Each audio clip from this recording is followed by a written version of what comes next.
You just realized your business needed to hire someone yesterday. How can you find amazing candidates fast? Easy. Just use Indeed. Stop struggling to get your job post seen on other job sites. With Indeed sponsored jobs, your post jumps to the top of the page for your relevant candidates, so you can reach the people you want faster.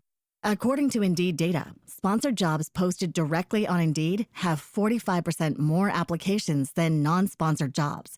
Don't wait any longer. Speed up your hiring right now with Indeed.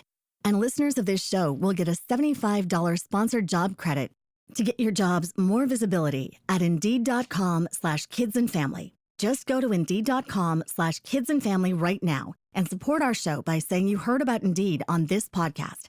Terms and conditions apply. Hiring? Indeed is all you need. Are you ready to learn the 3 secrets to launching a successful podcast? Hi, I'm Bill, a recent client of the Podcast Mogul. If you've been thinking about starting a podcast but aren't sure where to begin, he's got you covered. He is hosting a free webinar where he will share the 3 secrets that can help you launch, grow, and monetize your podcast without any fancy equipment or technical headaches. Click the link in the show notes to save your spot now and let him help get your podcast off the ground. Welcome to Invest in Yourself, the Digital Entrepreneur Podcast. Join the podcast mogul Phil Better as he interviews successful entrepreneurs that make their living in the digital world. Now, let's join your host, Phil Better, and his special guest today on Invest in Yourself, the Digital Entrepreneur Podcast. Welcome to another enlightening episode of Invest in Yourself, the Digital Entrepreneur Podcast. I am, of course, Phil Better, the podcast mogul. And today we have a truly exceptional guest whose multifaceted career spans the realms of art, education, and creative mentoring. This guest has dedicated their life to inspiring others through their art, through their contributions, and their contributions are nothing short of extraordinary. Our guest is an accomplished artist and an art mentor with a profound passion for nurturing creativity in others. They are distinguished author of several textbooks used in college courses on art history and appreciation, demonstrating their expertise and dedication to education. Their academic credentials are impressive, including a BFA in painting and theater, an MA in ceramics, and a certificate in film productions. This unique blend of skills highlights their versatility and depth in the arts. Beyond the classroom, our guest has made significant strides as an actor and creative specialist. Their commitment to the arts is not just professional, but deeply personal, as they believe in the transformative and healing power of creative expression. They have touched countless lives through their teaching, mentoring, coaching, and sharing their vast knowledge for the passion of the arts. Listeners, prepare to be inspired and moved by the remarkable journey and profound insights of today's guest. It is with great pleasure and anticipation that I welcome the wonderful Karen DeLoach to the podcast. Karen, welcome to the show. Wow, what a paragon. That sounds awesome. Thank you. You are very welcome. As my guests know, I like being a hype man for my guests as the hype man for rap artists in the early 90s. And so that's why I put as much as I can into the intro. Karen, I am so happy to have you here. We talked a bit beforehand. We had a great chat, but I'm so excited to hear more about your journey as an entrepreneur, going from the arts to helping people. So without further ado, why did you become an entrepreneur after having such a career as an artist? Well, the phrase starving artist. I've heard of it. It's been slightly said here or there. It's not, it's a cliche for a reason. Not that I've starved, but making a living in the arts is like for the bare 1% of 1%. And the rest of us, passionate about creativity and what we're doing, fall flat or just make all these efforts in different ways. And so I do have a passion for teaching as well, as you described. So there's an avenue for teaching. I've been teaching in college, but I taught in homeschooling world out of my studio all through the years because I love to see that creativity stirred up in others as well. And, the byproduct of finding out people get healing from doing the arts was just amazing. And that started me on more of an entrepreneurial journey of researching, well, what is going on in our brains when we're engaging in the creative, and why don't more of us do it? And because it became very evident that we are all creatives. because we have half our brain devoted to creativity. And so even if we don't identify as an artiste or a musician or someone in the arts, we still have that capacity for creativity in our own lives, for problem solving, for fulfillment, for releasing serotonin, the happiness chemical, for reducing stress and cortisol levels. All of these incredible benefits, whether you're good at it or not, are ours to endeavor to accomplish. Only 20 minutes a day. So I've been doing all this research, and of course, the last few years brought a lot of us online. Yep. A small event in 2020 brought us all online. We don't talk about it. It's a small event. It starts with a C too, right? We don't say the C word. But anyway, the reality is that for me at 70, this was a huge, steep learning curve. Just like going to film school in my 50s. I have a storytelling background. I love storytelling. My theatrical background is all about telling stories. My father was an Irish storyteller. He was on vaudeville as a youth, so it goes way back in my blood to tell stories, and that's part of the joy for me, is endeavoring to engage people's stories. When I wrote the textbook for my school, it's because I had a rural audience, a rural student body that most of them hadn't been to museums ever in their life. They'd never been to an art gallery or art museum. They weren't really interested. They had no idea what their opinion was about art. They weren't aware of the incredibly rich history of Western art. So these are endeavors that I made to inspire them. When I had them for those weeks, those months in my class, I could 1,800 images. Even if they don't read the book, they're going to get a lot of pictures. And I would give assignments to find something that moves you, that the arts move us. They create an emotional attachment, just like stories do. They touch us not just in our minds, but in our emotions, which is very human. And AI can't match our emotional world. It's very good at left brain skills, but not very good at right brain skills. So we have that advantage as humans. So, taking my art online and taking my message of art as self-therapy, wellness through creativity has been so much fun. So yes, I enjoy it. I enjoy having a wider audience that being online has enabled. And quite frankly, I've gotten angry about the fact that all these degrees, all these years of school, and nobody ever taught us anything about marketing and sales and how to make an actual living at your art.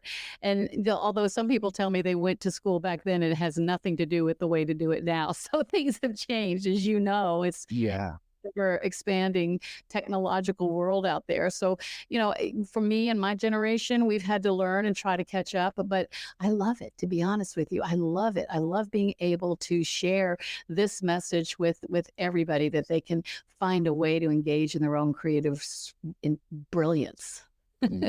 I love that. And I love that your audience, you've grown your audience, because as a marketer, you have this ability because you came from a storytelling background. And everybody knows today marketing is all about storytelling and weaving a tale to help the members who may become your clients learn something about themselves, but also about yourself, and get engaged with your content. And I'm very excited because there was a story you told me when we first chatted about you coming on the podcast that blew me away. And I'm hoping that you'd be up to sharing that story with my audience, because it is probably the best case study or proof in the pudding, if you will. Never understood that saying, but that shows how powerful art is as self-therapy. Could you share that story with us? Oh yeah, I actually have several, but I think the one you're talking about is the young man that came to my studio when he was really depressed and struggling with his academics. He had ADHD and dyslexia and was not thriving at all. And he was getting a lot of attention from his parents, working really hard with them, but it wasn't working. And he felt like a failure. And quite frankly, wasn't going to make it through school without some changes. So his family brought him to my studio, and it was evident very quickly that this young man had a gift for creativity. He loved sculpture. He had, was into Star Wars and all the creatures and all the fun things there, and Doctor Who, and he made all these things, that was really meaningful to him. These were really well done sculpture. He could draw, he could paint, and I started entering my students' work in a local youth art competition that was the largest one in our state. And they started winning ribbons. Well, you can imagine this kind of success changed his life. He gained confidence to be able to address his mental problems. I mean, the challenges he had with his disabilities, to actually graduate from high school. So at 18, he had success. Matter of fact, I entered a batik he did in my studio that won not just first place, but best in the entire show. He won money. And he was riding high, feeling like a huge success when tragedy struck. He got a brain infection that caused a stroke. So now suddenly at 18, he's paralyzed on the right side of his body. Didn't know if he was going to live. He had to have his skull removed. He's got a plastic skull, but he did live. But in 4 months of therapy, he got released from the hospital. He couldn't talk. He was dragging the right side of his body with a walker, and they were trying to keep his right hand from curling up into a ball. So his mom brought him back to my studio. It worked once. Why not try it a second time in my book? And I'm not an art therapist, but I thought, well, why not? Your left hand works. Let's try that. And sure enough, in a short amount of time, he was drawing as well with his left hand. He could paint. He was doing all kinds of writing with his left hand. Well, then I get a call from his neurosurgeon. And this is quite frankly what set me on my journey of discovery of what the scientists have discovered about the arts, because he said, I've never called anybody's art teacher before. It was a bit at first. It's always weird. You're like, I have to call an art teacher. I'm a doctor. What am I doing calling an art teacher? Exactly right. And he said, quite frankly, David is stronger with his weak hand than I am, and I'm a surgeon. What are you doing? He said, not only that, he's getting healing on the right side of his brain. It's healing him. I'm like, whoa, wow, that's awesome news. I don't know. I'm just teaching him to draw and paint. And he said, well, don't stop. Keep it up. It's working. And sure enough, this young man got his speech back. He could start talking. He could start communicating again. He could start walking. And you look at him now, and he doesn't use a walker. He walks straight. He talks. He's got his sense of humor. He's not in depression. He's got a great dry sense of humor, and he's so much fun. And I'm so grateful that his family and his neurosurgeon are convinced the arts help bring healing to him. Listen, I'm convinced. Like, not only did you help him when he was in school struggling, which we know art can help bring people outside of themselves, because it's a form, like you said, it's a form of expression. We're getting to express ourselves. My art is my podcast. I get to express myself, my joy of learning. And I get to learn so much from my guests and my audience when they interact. But the second part, that part like blew me away. That's why I wanted you so much on the podcast, to prove how much art can actually help change, the brain, by creating those new connections, by healing the damage that can be done by, outside forces.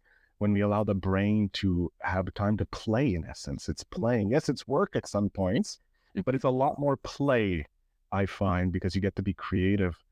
When you saw David's success, because it's miracle success, but it's art, so it's not too miracle. Art is miracle in my book, because it's creating something from nothing. When you saw how well he was doing, and you get the call from the neurosurgeon, what was it that was like? Was there something where like, okay, I'm going to go down this route 100%, like this is my new calling? Or did it take a few other Davids, if you will, to set you down on that path? Well, yeah, that's a good question. It's is something that, evolves. I've been teaching a long time. I've been doing art a long time. I'm not a spring chicken, and this is my world. And, my children are musicians, my writers and artists, and my husband. So we are very involved in the arts and entertainment world.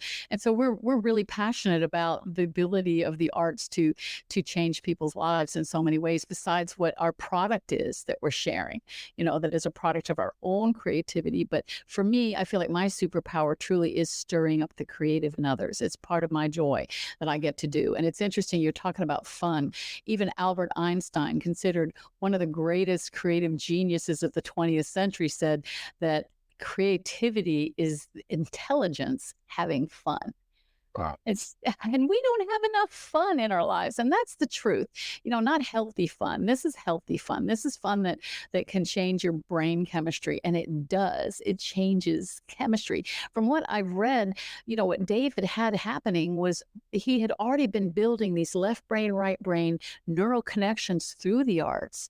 And when he had a damaged part of his brain, the plasticity of the brain enabled that to find another place in the brain to help him walk, to help him talk.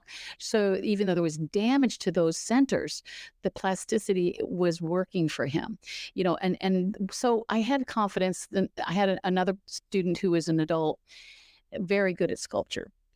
And she came to me and said, I have been diagnosed with late stage breast cancer and given 6 months to live. And I said, okay, look, in 9 months from now, I've got a huge room installation, porcelain, taste and see sweet shop that I'm creating. Hundreds and hundreds of pieces. Come help me. Come into the studio and work with me. She's like, Karen, I don't even know if I'm going to be here in 6 months. Past 6 months. I said, well, you'll have a legacy to leave to your family. Yeah. But when she wasn't doing all the medical stuff, she was in the studio with me. We had a blast. Okay, so what glaze will make dark chocolate? What glaze will make light chocolate? We were making truffles and chocolates and candies and cakes and cupcakes and cookies and just having a blast. And sure enough, in 9 months, there she was with me in the show. We had a 17-day show with people coming in and seeing it, thinking they were going to buy chocolates. I was like, yeah, you can buy them. They're for sale, but you better not eat them. They're going to break your teeth. and she went into remission. And now 8 years later, she's completely cancer-free. And she's convinced, just as David's family, that the arts distracted her, gave her something to hope for, to enjoy, and not be thinking about the infirmity, all this disease she was fighting. And it gave her more courage and more joy and more fun to fight that disease. And she did successfully fight it. And I just saw her last month, and she's got her sense of humor too. It's not depressed. So there's something about the arts and getting involved in your own personal creativity that increases your joy. It just flat out does. The scientists even say it. It's fulfilling to find something you enjoy doing that brings focus to your life. Something as simple as taking a stroll. Now, I'm not talking about a Fitbit walk where you're counting your steps and doing aerobics. Those are great. Those have a place. I'm talking about where you're in the moment. You're looking around. You're noticing the sky. You're noticing the clouds. You're noticing the birds singing. You're being aware, essentially, of what's around you. And maybe you bring your sketchbook. Maybe you bring your notebook, take notes or sketch or do neural doodles. And in that time, you're finding a release of joy, a release of, you get back and you did some exercise. That's good for your body, but mostly you did good for your soul, for your mind, your will and emotions. It's that simple to do. 20 minutes a day. That's all you need to do. I love that. I love that simple piece of advice to the audience to help them get into that creative mode. Just 20 minutes walking. Not only is it healthy for you, you're walking and getting those steps in, but you're getting healed from nature, getting healed from the earth, which is so important, as the earth is where we are and it's connected to us because we return to it once we are, decide to move off, shuffle off this mortal cable that we are a part of, and join the greater cosmos. But I love how art has changed not only two people. Like if those two stories don't showcase the power of art I don't know what can. Yes, science is there, but it's just like you need the left and right brain. It's one side of the brain we're doing all the work. That's the science, and the other side needs to be there too to help, because then you have a complete healing. And I love that the neurosurgeon was like, I don't know what you're doing, but it's working. Keep doing it. Invest yourself is such a great title, invest in yourself, because I don't think, especially for parents, or we have a life where we poured ourselves into our families, into our work, that we've really spent enough time investing in ourselves. We almost feel guilty sometimes if we do that. And if we saw how much better we feel and we can make our families feel, or those around us feel, if we invest even 20 minutes a day into something fun, something enjoyable, something we can focus on. I know a lot of people don't know what, can't identify with the arts at all. And I say, what did you love when you were 5 or 6? What did you love to do? Did you like to spin around and dance in the playground, or like me, direct plays, I can see you on the playground during recess or lunch going, okay, Katie over here. Okay, your line is this. Okay, Johnny over here. Okay, we're doing this. I can so see you. I can feel that energy inside you. Oh yeah, the great big playground is the spaceship just landed and there's an alien coming and you got to fight him off. And oh yeah, that was so much fun. and then one of my sons, everything was a drum. I mean, everything around him was a drum. And of course, he ended up a musician and a drummer. It just very easy for me to see that when he was young. So, you can ask yourself, what did I love to do? Did I love to sing? Do you sing, Phil? Do you like to sing in the shower? Do you sing in the car? Are you singing? I do. I do sing. I can say that I don't have the best singing voice. It's not cats being strangled or nails on a chalkboard, thankfully. However, it has a reserved place for the shower and the car when no one's around. Well, believe it or not, scientists have studied people singing in the shower. Now, this is a cool one for those of you that, that love to sing, but don't, like with me, people turn the radio on when I start singing. So I get in program by myself and I get belted out and nobody can stop me. All right, I try to sing like Barbara Streisand, but all right, there you have it. So they studied people, there you are, rub-a-dub-dubbing, scrubbing in the tub. You're resting your left brain, even though you're using it when you're moving, and you're singing along, having a good time. And you come out and you're feeling good, you're drying off, and you don't realize you've released all this serotonin, the happiness chemical, you're feeling good, and you've been building neural connections between your left brain and your right brain, new ones, never before seen. And all of a sudden an idea comes to you. I hadn't thought of that for the name of my next chapter, or, that's a solution to this problem at work I hadn't even thought of. Or, man, relationally, if I said this to my kid, maybe he'd hear me. So there is something that happens in our brain while we're having fun singing. So don't stop. Keep singing. It's actually working good for you.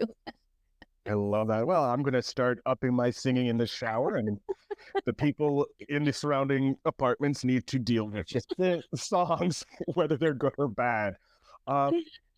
You touched on investing in yourself, which is the point of the show. We want to learn about investing in ourselves and how it can pay off. With your multiple disciplines, like you have more disciplines than I think most people have ideas. I'm wondering how those disciplines have helped you invest more into yourself, and what do you do to invest in yourself? When I was young and I was interested in so many things, they tell you, you're going to be a jack of all trades and a master of none. But, when you really love a lot of things, you can't help yourself. I was into sports. I was a, soccer player in college and doing every theater production and just busy because that was who I was. And it was interesting going to film school in my 50s, by the way, taking every course. Okay, I don't want to be a scriptwriter. Okay, I don't want to be the videographer. Okay, producing, directing.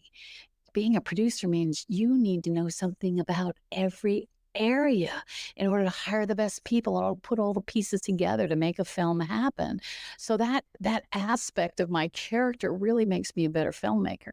And I teach filmmaking. I have a group of Ugandan youths that are rescuees that are shooting their last scenes Friday of this week of a film that we wrote over the last year. And they are so passionate about it. We've been able to raise the money for their equipment, and they have such stories to tell.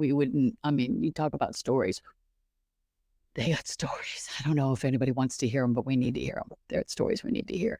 And so being able to teach them how to pull all these pieces together. So, being multidisciplinary, and it maybe worked against me as I was trying to learn all these things. But as you know, as an entrepreneur, you can't help it unless you can hire everybody. You have to do it. And yes, we do invest in different programs. We do invest in mentors. And I'm totally convinced of that.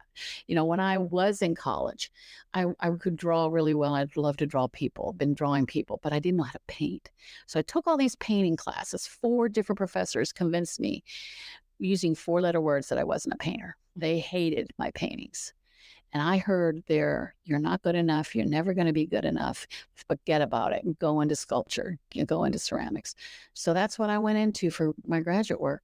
And every time I'd try to paint, I'd get halfway to that stuck point and I couldn't finish. And I had these canvas after canvas for year after year. I couldn't finish a painting. I was convinced. They convinced me I couldn't paint. Well, a mentor came along in my life who had been to the Chicago Art Institute and old school, taught me the fundamentals that I needed to build my skills to be a better painter, because I like naturalism. I like impressionism. So I needed to be able to make my people look like people, right? First, before I abstracted them, I wanted them to look like people. And I got the chance to build my skills and find out, you know what? I'm not proving you right anymore. And I'm not listening to that left brain bully that came into agreement that you can't paint and you're just proving them right. Now I could paint. And I started getting paid to paint. And my mom, when I was little, painting outside of the lines and on the walls with my crayons, big trouble. Didn't know that someday I'm going to be paid to paint on people's walls and do murals. So, it's funny how that we go back to that saying, what did you love when you were little? Because it's a clue of what you could be doing now. Never too old, never too late to be creative. Oh, no, and that's a very good piece of advice there. It's never too old to start your creative journey.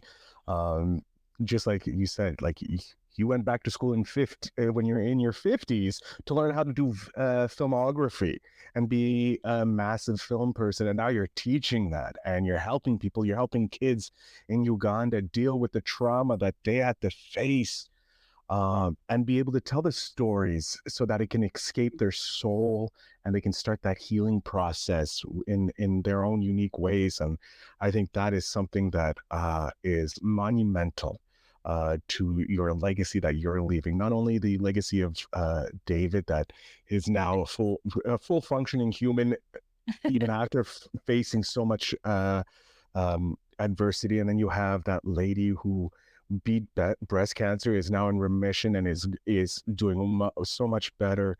And then the kids in Uganda, these are legacy leaving things that will impact generations. And that is just insane. And that is something that will be great on your epitaphs, if you will, when you decide to go to the next level.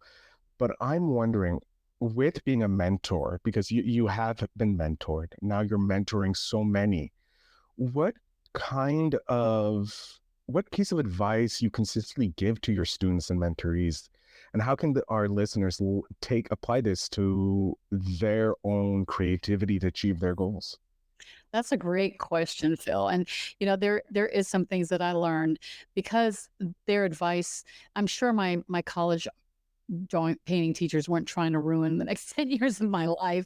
They thought they were doing the world a favor, instead bad painter out in the world, but he didn't give me the tools I needed. And so what I've done all these decades I've been teaching is I create a safe space. This is a no criticism zone. Because what I've learned about the left brain is it's the critical thinking, the logic, and it's memorization, and it's timely, and it's at war kind of with our creative side unless they're working together.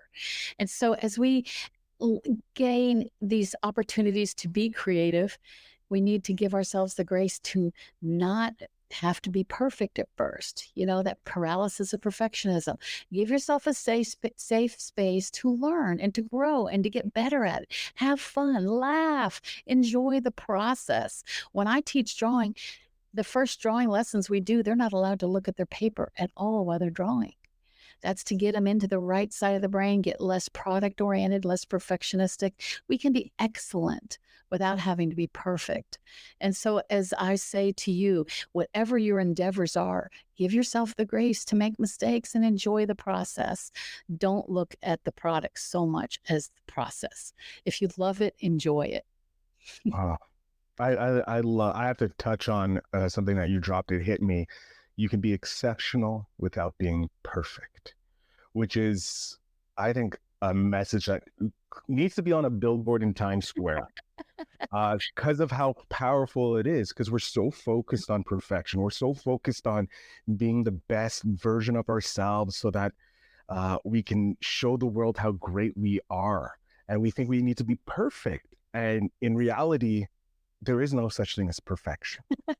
If we look out, there's nothing in nature that's perfect, right? There's nothing in our world that's perfect, but everything is so exceptional. And saying that you can be exceptional without perfection is, I think, the key point to this whole episode. We can end it right here, and that can be the whole episode. I can just clip that, Awesome. and that episode will be 100%. You asked a good question.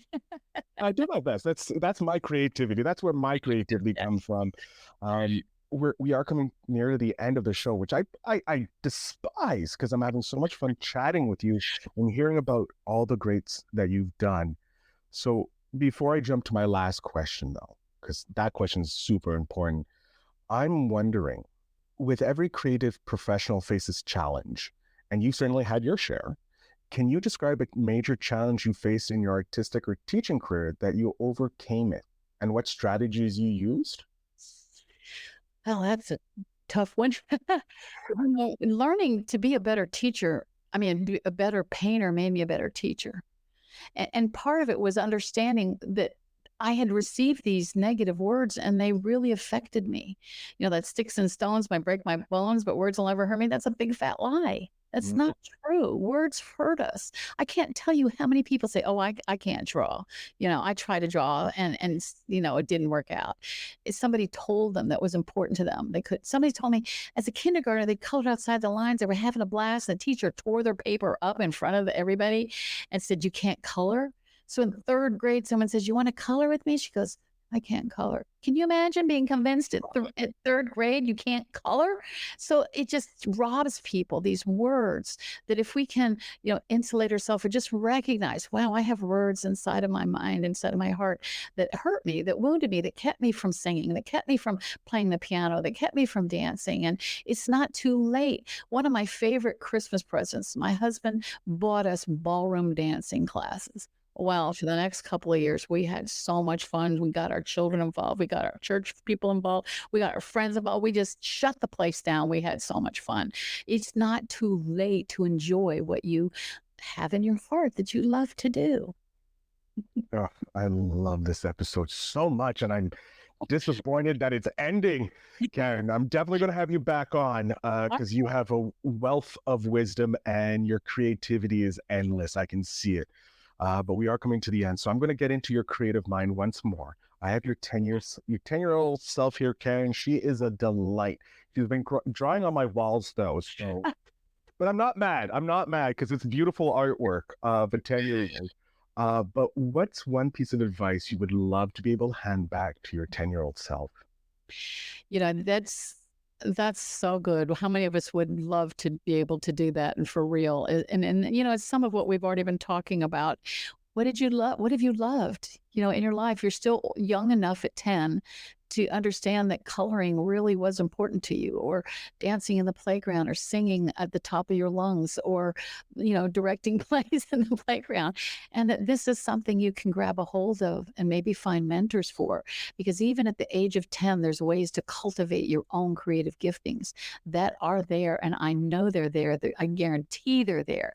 So let them be stirred up and find out what you love to do, because it can stand you in good stead your whole life. Oh, I think that's some amazing advice. Again, this whole episode is nothing but amazing creativity and love. Karen, I'm going to jump off the stage here for a moment. I'm going to give you the last little bit. Tell my audience how they can connect with you if they're looking for some art therapy or looking for some more amazing pieces of advice and guidance. So the floor is yours. Thank you.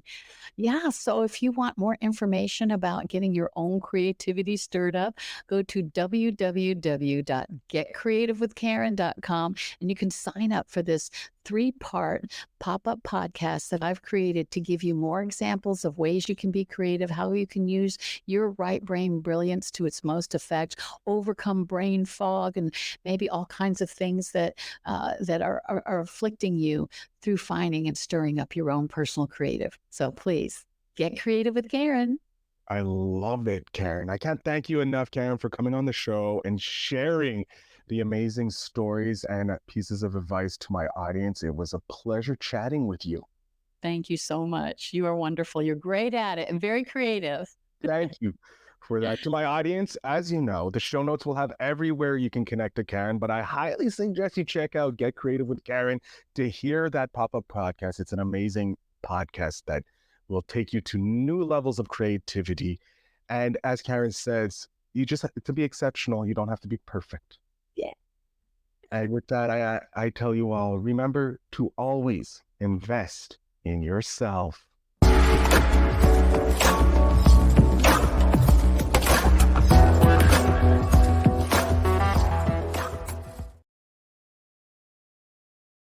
Thanks for tuning in.